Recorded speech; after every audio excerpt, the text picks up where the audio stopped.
제가 생각해 보니까 몇 주일째 그 주일 설교 말씀의 서론이 비슷한 내용으로 시작이 되더라고요. 오늘도 그렇습니다. 오늘까지만 그렇습니다. 예수님을 대적하는 많은 사람들이 번갈아 가면서 예수님 앞에 나와서 예수님을 시험하고 또 논쟁하려고 해요. 오늘 본문에 앞서서 나왔던 사람들은 사두개인들입니다. 이들이 예수님과 논쟁했던 것은 부활이었어요. 사두개인들은 부활을 믿지 않았어요. 근데 예수님은 부활의 주로 오셨기 때문에 논쟁을 하는데 사두개인들은 좀 억척스러운 주장을 했죠. 한 집에 맏아들이 있는데 아이를 낳지 못하고 죽었을 때 7째까지 그 형수와 결혼을 하는데 다 죽고 자식이 없으면 나중에 천국에서는 누구의 아내, 누구의 남편이 되겠는가, 그런 억척스러운 주장을 펼쳤었는데 예수님은 그 말들을 다 들으신 후에 대답을 하실 때 오직 하나님의 말씀으로만 정확히 대답하셨습니다. 사두개인들은 아무 말 하지 못했어요. 예수님의 그 대답을 듣고 사두개인들이 또 실패를 한 거죠. 이 사두개인들의 실패를 보고 예전에 실패했던 또 한 무리가 주님 앞에 또 나오는데 그들이 오늘 바리새인들입니다. 바리새인들의 마음이 두 가지예요. 사두개인들의 실패를 보면서 하나는 기쁜 마음이고 하나는 나쁜 마음이에요. 기쁜 마음은 뭐였을까? 바리새인들과 사두개인들은 부활이라는 그 주제를 가지고 늘 논쟁했어요. 아까 말씀드렸지만 사두개인들은 부활이 없다고 주장하고 바리새인들은 부활이 있다고 주장해요. 근데 지금 예수님 앞에 나가서 사두개인들이 부활이 없다고 주장했는데 그 논쟁에서 지고 온 거잖아요. 예수님 앞에. 그러니까 바리새인들의 입장에서는 기쁜 거예요. 우리의 주장이 이긴다. 근데 한편으로는 나쁜 마음은 뭐예요? 아니, 예수님이 자꾸만 이기는 거예요. 예수님을 무너뜨리려고 서로 손을 잡았는데 예수님은 지지 않아요. 그래서 이번에는 또 마치 선수 교체하듯이 사두개인 나와, 내가 다시 들어갈 거야, 마치 링 위에 오르는 그런 선수처럼 다시 바리새인들이 등장했습니다. 바리새인들이 오늘 확실한 공격을 좀 해보겠다 하면서 가지고 나온 내용은 율법에 관한 거였어요. 율법. 자, 34절로 36절입니다. 예수께서 사두개인들로 대답할 수 없게 하셨다 함을 바리새인들이 듣고 모였는데, 자, 모여서 회의를 했겠죠. 그 중에 한 율법사가 예수를 시험하여 묻되 선생님, 율법 중에서 어느 계명이 크니까? 여러분, 사람들은 어리석은 노력을 계속합니다. 서기관이든 바리새인이든 대제사장이든 사두개인들이든 헤롯 당원들이든 여러분, 누구도 예수님을 이길 수 없습니다. 몇 번 찾아와도 어떤 내용을 가지고 논쟁해도 예수님을 이길 수 없어요. 표현이 좀 그렇지만 여러분, 예수님을 이길 수 있는 방법은 하나예요. 예수님께 지는 거예요. 예수님께 지는 것이 예수님을 이기는 거라는 거예요. 물론 이기려고 하는 건 아니에요. 우리가 예수님 앞에 질 때, 철저히 낮아지고 예수님의 말씀에 철저히 순종할 때 예수님이 우리에게 져주시는 것이죠. 우리도 예수님을 대적할 때가 있고 예수님과 논쟁할 때가 있어요. 우리로 좀 적용해 보면 이 원망과 불평으로 예수님을 대적할 때가 있어요. 또 정말 이해되지 않는다라는 말로 예수님과 논쟁하려고 할 때가 있어요. 여러분, 이해돼서 순종하는 것이 아니라 순종하고 나아가면 그때 이해되는 거예요. 지금 뭐가 안 돼서 불평하지 말고 믿음으로 나아가다 보면 어느새 이 불평의 입술이 감사의 입술로 바뀔 수 있는 거예요. 그러니까 여러분, 우리가 주님과 논쟁하려고 또 주님을 대적하려고 하지 말고 그저 믿음으로 묵묵히 순종하고 말씀 가운데 나아가면 어느 순간 변화되어 있는 우리의 모습을 보게 될 것입니다. 그게 한마디로 예수님이 이긴다는 거예요. 표현이 좀 그렇지만 율법에 있어서 그 바리새인들은 다 권위를 가지고 있는데 그 모든 권위 가운데 가장 권위 있는 율법사 한 사람이 오늘 예수님 앞에 나와서 질문을 합니다. 어느 계명이 가장 큽니까? 라고 물어봐요. 예수님을 시험하려는 목적입니다. 이게 어떤 시험인가? 자, 여러분, 하나님께서 본래 이스라엘 백성들에게 주신 계명은 몇 가지였죠? 그냥 단순하게 생각하시면 돼요. 몇 가지예요? 10가지예요. 그래서 우리가 뭐라고 불러요? 십계명이라고 불러요. 이건 하나님이 주신 계명입니다. 그런데 바리새인들이 그 십계명을 613개로 늘려놨어요.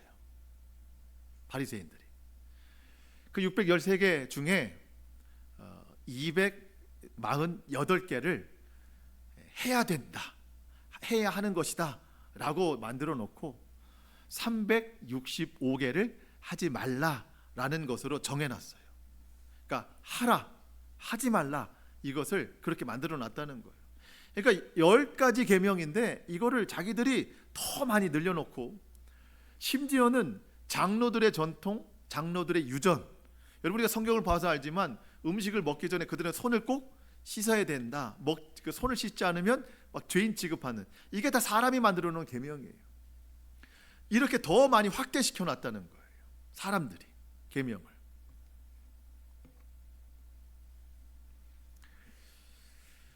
지금 그것을 가지고 그 수많은 계명들 중에 어느 것이 가장 큰 계명입니까? 라고 예수님 앞에 묻는 겁니다. 여러분, 이게 얼마나 모순된 일인지 몰라요.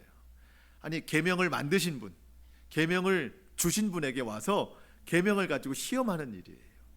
참 어리석고 무지한 일입니다.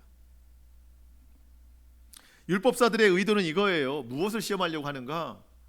10계명뿐만 아니라 613개의 계명, 그리고 그들이 더 만들어 놓은 장로들의 유전, 이 수많은 계명과 조항들 중에 어느 게 가장 큽니까? 라고 물어봤을 때 예수님이 그 중에 하나를 말씀하시면 이 율법사가 다른 것도 더 중요하다라고 그거를 이야기하려고 하는, 반박하려고 하는 거예요.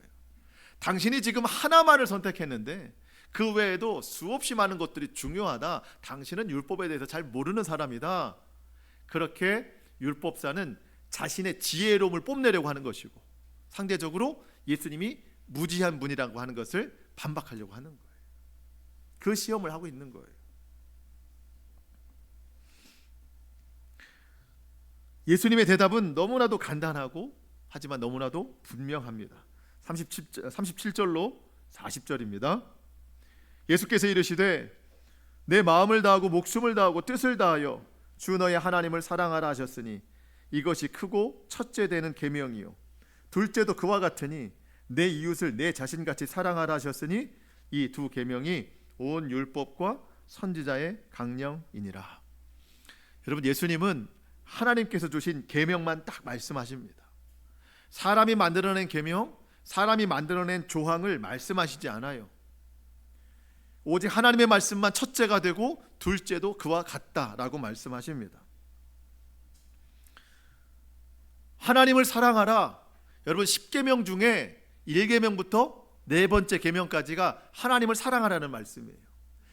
그 네 가지 계명을 함축적으로 만들어 놓은 것이 신명기 6장 5절인데 오늘 예수님이 말씀하신 하나님을 사랑하되 마음을 다하여 목숨을 다하여 뜻을 다하여 주 너의 하나님을 사랑하라, 그것이 10계명의 1계명부터 4계명까지를 함축시켜 놓은 거라는 거예요.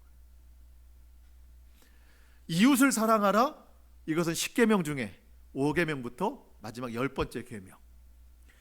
이게 레위기 19장 18절 말씀이에요. 너의 이웃을 내 몸과 같이 사랑하라. 예수님은 사람의 계명을 이야기하지 않아요. 다 하나님께서 주신 그 계명 안에서만 대답을 하십니다.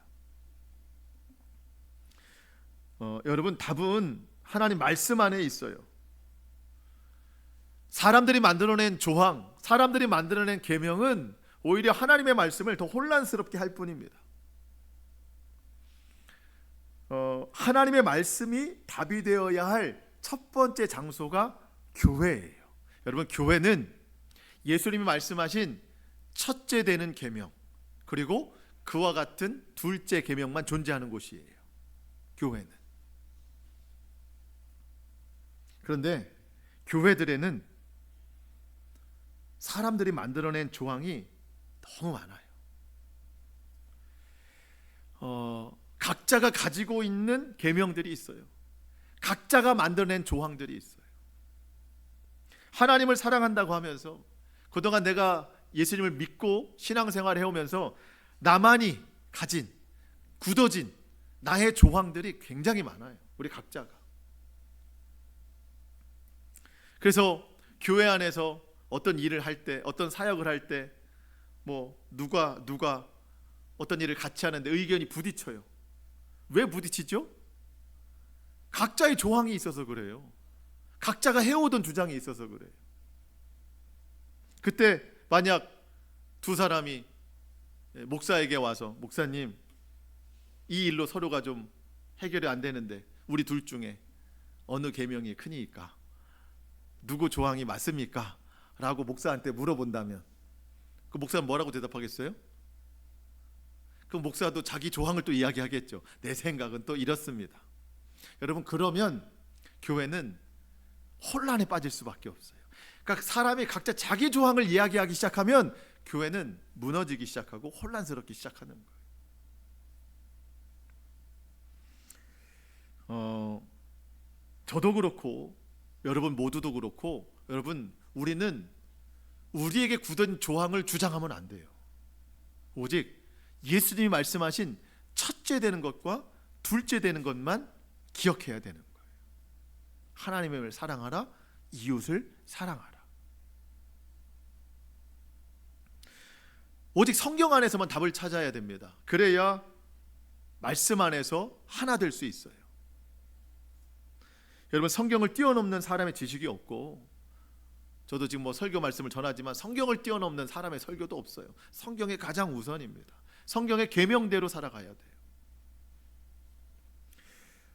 돼요. 여러분, 그동안 누적되어 온, 그동안 굳어진 나의 계명들, 나의 조항들, 이런 것들 다 내려놓고 오늘 예수님이 말씀하신 두 가지 계명만 따라가는 저와 여러분 될 수 있기를 축복합니다.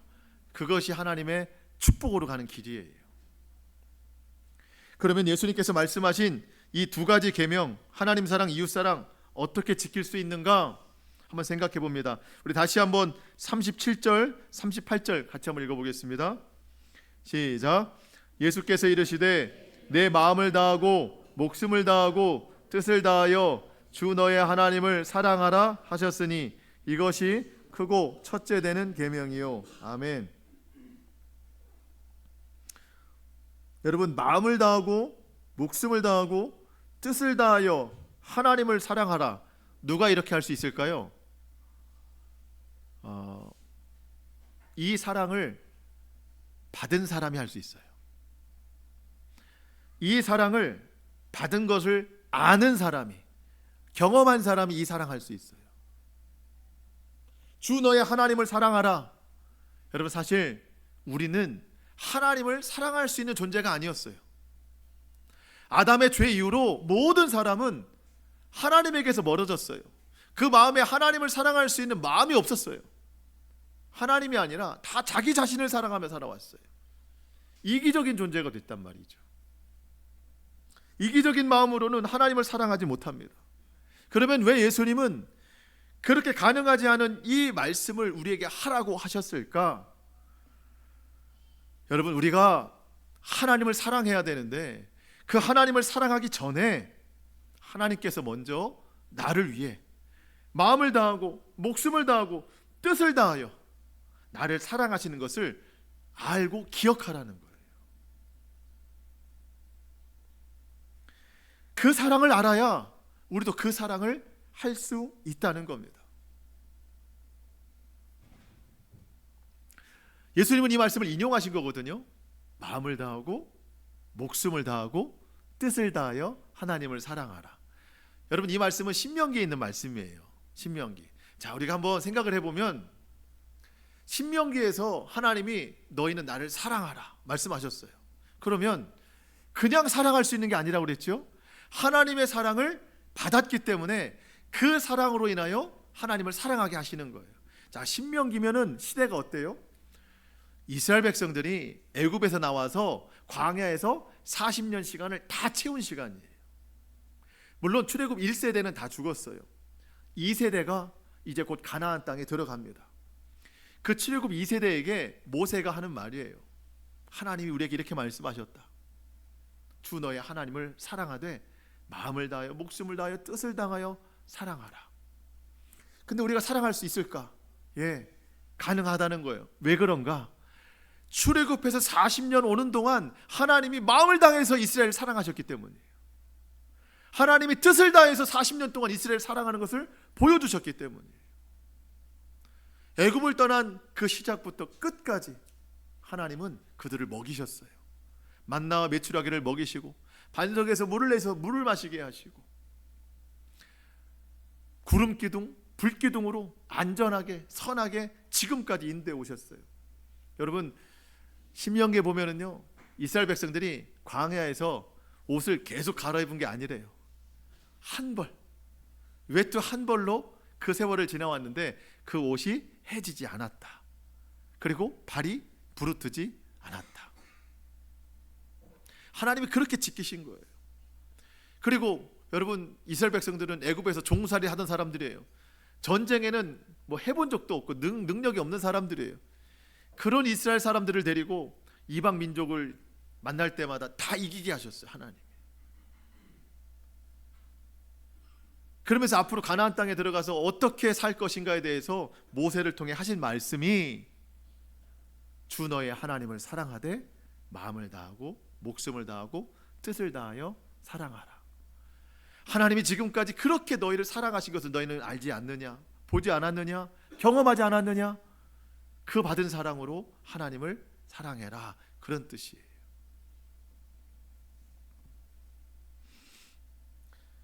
여러분 하나님이 그저 우리 보고 그냥 무턱대고 사랑하라고 하지 않으십니다. 하나님이 보여주신 그 사랑을 알고 그 후에 우리 보고 사랑하라는 거예요. 여러분 하나님 마음속에는 우리밖에 없어요. 하나님은 마음을 다해서 저와 여러분을 사랑하십니다. 그러면 우리 마음속에 누가 있어야 된다는 거예요? 하나님이 있어야 된다는 거예요. 얼마만큼 있어야 되죠? 마음을 다하여. 여러분 우리가 절반 정도 하나님을 마음에 모시고 있다고 하면 우리는 많이 모시고 있다고 생각할 거예요. 그러면 나머지 절반은 뭘로 채우겠어요? 다 내 것으로 채우겠죠. 그래서 하나님은 절반이 아니라 90%가 아니라 마음을 다하여 하나님을 사랑해라. 그래야 우리가 하나님의 선하심에 인도하심을 받을 수 있다. 목숨을 다하여 하나님 사랑하라. 우리가 그렇게 하나님 사랑하지 않으면 내 목숨은 나의 즐거움을 찾아 떠날 거예요. 뜻을 다하여 하나님 사랑하라. 하나님 뜻이 아니면 내 뜻인데, 여러분 내 뜻에는 선한 게 없어요. 하나님 뜻대로 살아가야 선한 삶을 살아갈 수 있는 겁니다. 저와 여러분이 하나님이 먼저 우리에게 보여주신 그 사랑을 기억해서 그와 같은 사랑으로 하나님 앞에 올려드리는 그런 사랑의 삶이 될 수 있기를 축복합니다.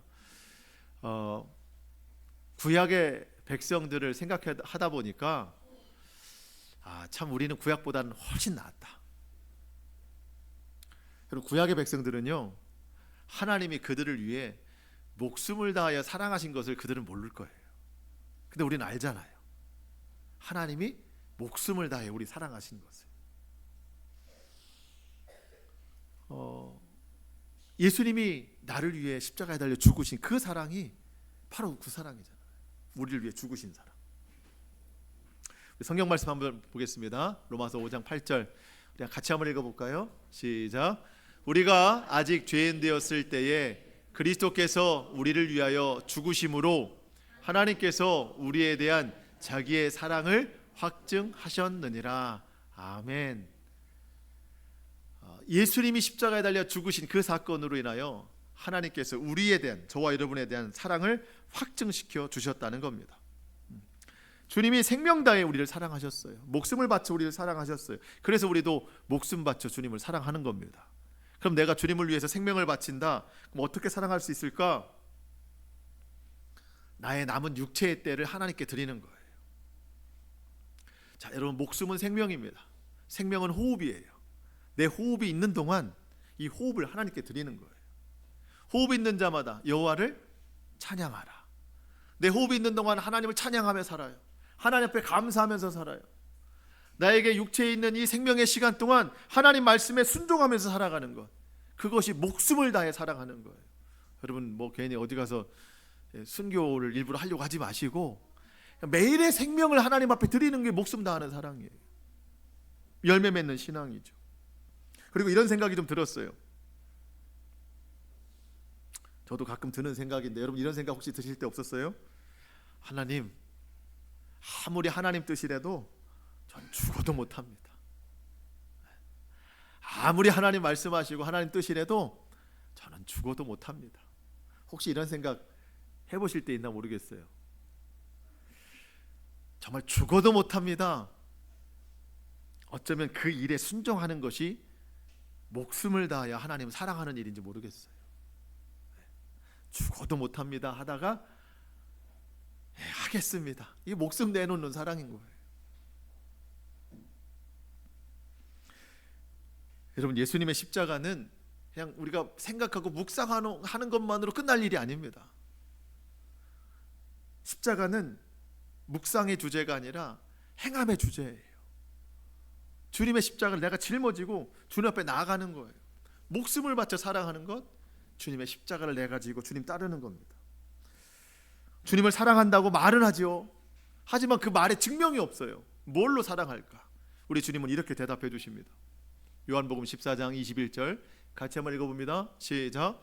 나의 계명을 지키는 자라야 나를 사랑하는 자니 나를 사랑하는 자는 내 아버지께 사랑을 받을 것이요 나도 그를 사랑하여 그에게 나를 나타내리라. 아멘. 예수님의 말씀을 지키는 자가 하나님을 사랑하는 자래요. 그 사람이 하나님의 사랑을 받는데요. 이 연관성을 우리가 잘 알아야 됩니다. 그러니까 말로만 하나님 사랑합니다 할 게 아닌 거예요.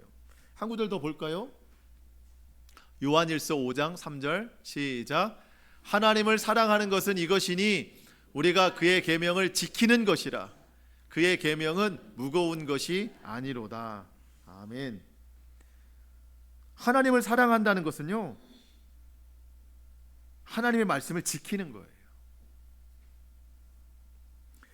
그런데 하나님의 말씀을 지킨다? 이것에 가장 많은 성경 구절이 이웃사랑입니다. 이웃사랑. 행함이 없는 믿음은 어떤 믿음이라고 그랬어요? 죽은 믿음이라고 했어요. 행함이 없는 믿음은 죽은 믿음이다. 마찬가지예요.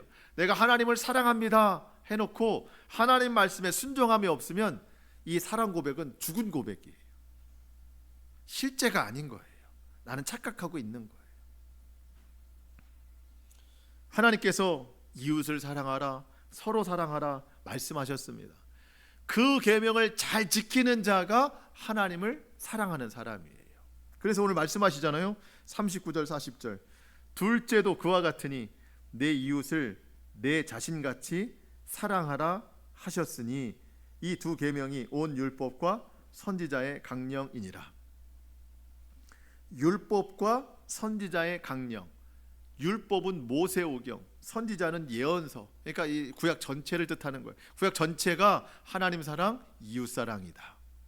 그 구약을 몸으로 가지고 오신 분이 예수님이다.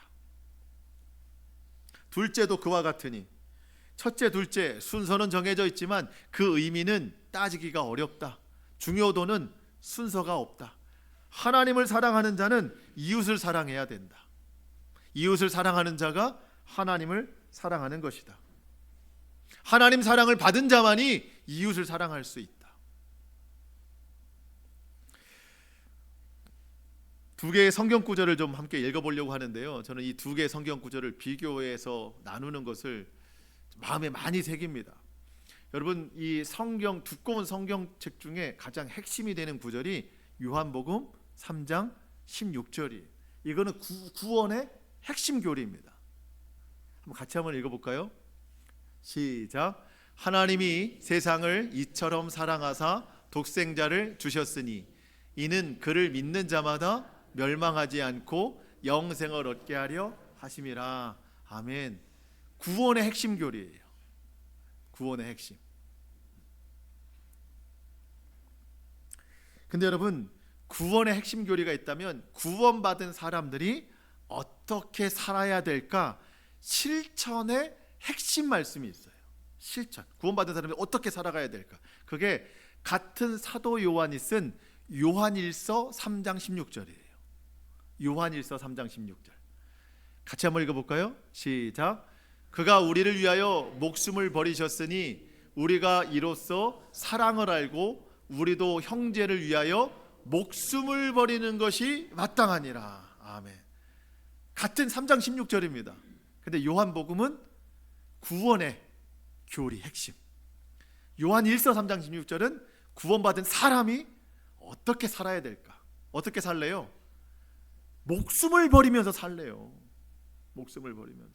왜? 주님이 날 위해 목숨 버리셨으니 나도 형제를 위해서 목숨을 버리면서 살아라. 형제를 위해서 목숨 버리는 게 뭔가요? 정말 생명을 어떻게 하는 게 아니라 나의 옛사람을 죽이는 거예요. 나의 옛 성품을, 다듬어지지 않는 옛 성품을 죽이는 거예요. 내 욕심을 내려놓는 거예요. 예수님께서 나를 위해 희생하셨듯이 나도 누군가를 위해서 희생해야 됩니다. 말과 혀로만 사랑하지 말고 행함과 진실함으로 하라.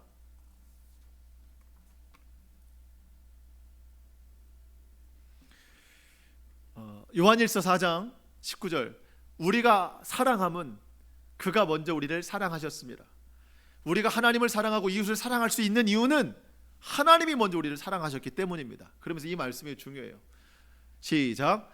누구든지 하나님을 사랑하노라 하고 그 형제를 미워하면 이는 거짓말하는 자니 보는 바 그 형제를 사랑하지 아니하는 자는 보지 못하는 바 하나님을 사랑할 수 없느니라. 아멘.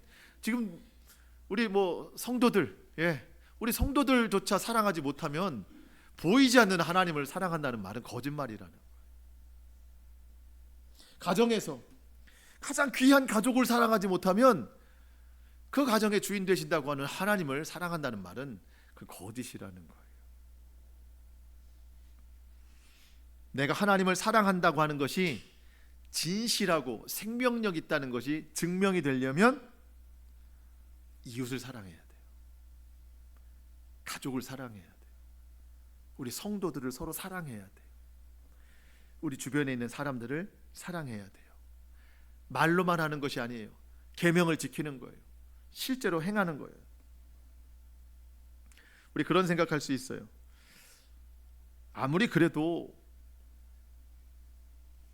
하나님이 나를 사랑하시는 것을 내가 믿고 내가 하나님을 사랑한다는 것을 내가 믿으면 되지, 굳이 다른 사람을 내가 사랑하거나 않거나 그게 뭐가 중요하겠나. 나는 하나님을 사랑하고 하나님도 나를 사랑하심을 나는 믿어. 이 정도 믿음이 있으면 당연히 구원받고 이 정도면 괜찮은 거지, 굳이 다른 사람을 사랑한다 안 한다 이것이 굳이 필요가 있겠는가. 여러분, 너무나도 이 중요한 이 말씀을 좀 보고 마치려고 하는데요. 요한일서 3장 14절. 우리는 형제를 사랑함으로 사망에서 옮겨 생명으로 들어간 줄을 알거니와 사랑하지 아니하는 자는 사망에 머물러 있느니라. 내가 예수님을 믿고 구원받았다. 우리는 구원의 확신이 있는 거지 확정된 건 아니라고 그랬어요. 구원의 확신이 있어서 내가 나는 구원받은 사람이야, 마음에는 확신이 있지만 이게 삶으로 어떻게 증명이 될 수 있을까? 형제를 사랑하는 그 마음과 행동이 있을 때 그게 증명이 된다는 거예요. 그때야 비로소 내가 사망에서 생명으로, 멸망에서 구원으로 옮겨진 줄을 내가 안다는 거예요. 한 구절 더, 15절입니다. 그 형제를 미워하는 자마다 살인하는 자니 살인하는 자마다 영생이 그 속에 거하지 아니하는 것을 너희가 아는 바라. 아니, 마음에 안 들면 좀 미워할 수도 있고 사람이 연약한데 그럴 수도 있죠. 내가 하나님 사랑하면 되지, 사람 좀 미워한다고 내가 뭐 구원 못 받습니까? 그렇대요.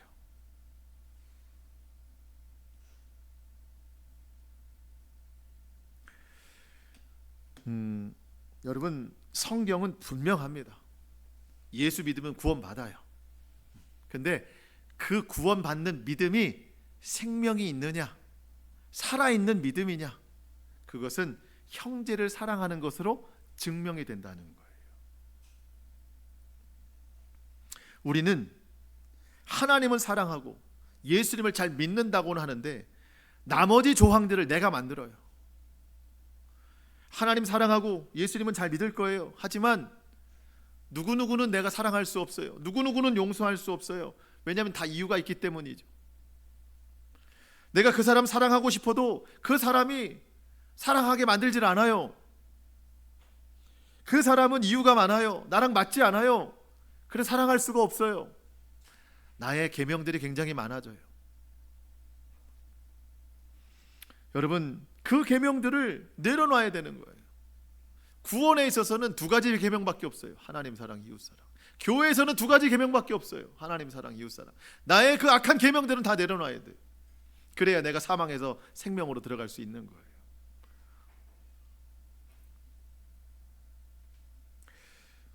여러분, 우리가 오늘 이런 적용으로 말씀을 마치려고 합니다. 그동안 내가 가지고 있었던 나의 수많은 조항들, 나의 신앙의 경력에서 나왔던 수많은 계명들 생각해 보니까 주님 말씀에 순종하는 것은 다 위배되는 거예요. 다 이유였어요. 핑계였어요.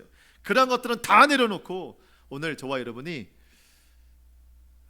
새로운 조항을 한번 생각해 보자는 거예요. 하나님 사랑, 이웃 사랑을 실천하기 위해서 나만의 선한 조항들을 만들어 보자는 거예요. 내가 어떻게 하면 하나님을 더 사랑할 수 있을까? 어떻게 하면 마음을 다하여 하나님을 사랑할 수 있을까? 어떻게 하면 하나님을 사랑하듯 내 형제 자매를 사랑할 수 있을까? 내가 누구에게 그동안 이래서 사랑하지 못했는데 그를 사랑할 수 있는 선한 조항들을 내가 만들어 보는 거예요. 내가 우리 가정에서 미움이 있었고 또 사랑하지 못함이 있었는데 내가 우리 가족들을 사랑할 수 있는 선한 계명들은 뭘까? 오늘 생각해 보는 거예요. 그래서 나의 마음과 나의 말과 나의 행동의 변화를 통해서 하나님이 기뻐하시는 그 하나님 나라 백성에 합당한 성품으로 오늘도 우리가 변화되어야 됩니다. 기존의 우리 모든 조항 다 내려놓고 이 두 계명에 합당한 새로운 선한 조항을 개인적으로 잘 만들어서 우리의 가정이 천국이 되고 교회가 천국이 되고 나를 통하여 많은 사람들에게 하나님 나라를 증거하며 살아가는 우리 모두가 될 수 있기를 주님의 이름으로 축복합니다. 아멘. 기도하시겠습니다.